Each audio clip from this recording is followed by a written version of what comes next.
لدي قدرة في ضبط القافية وجهته، والآن لمع في سماء الشارع وقام بتأليف قصائد عديدة منها قصيدة السلام. فلنستمتع بصوت الطالب محمد داوود بإلقاء كلماته.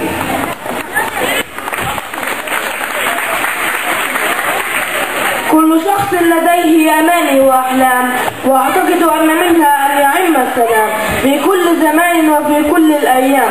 إذا ذكر شخص كلمة السلام في الكلام سيكون كلاما لطيفا كأهدأ الأنغام. وحسب بعض الاعتقادات والآراء لا يجب النظر لهذه الأشياء، نظر فيها بعض الاستراء إن هذا الموضوع يستحق العناء، ومن فكر في تحقيق السلام كان من الشرفاء. السلام وما معنى الكلام؟ حب، طاعة، أمان أم احترام؟ أغلقت صناديق الحروب بإحكام ولم أضع يوما في ذهن الانتقام. مرت العديد من الأيام والأعوام حتى حاول الأبرياء إطفاء الإضرام.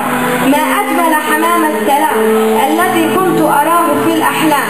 يا للمساكين الأيتام هؤلاء الذين شعروا بالآلام، وآخرون لم يستطيعوا القيام، وأناس لم يتذوقوا طعم الابتسام، بل الحياة المخيفة في الظلام.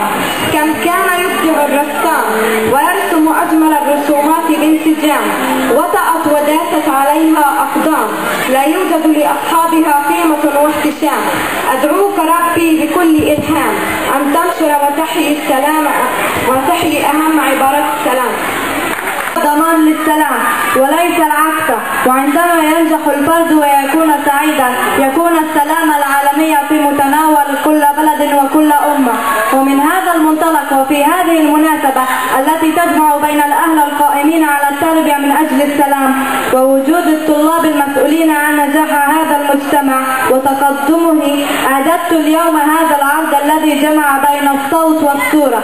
صممته بطريقة محوسبة وتقنية عالية ليتحدث إلى قلوبكم وعيونكم وآذانكم باسم السلام.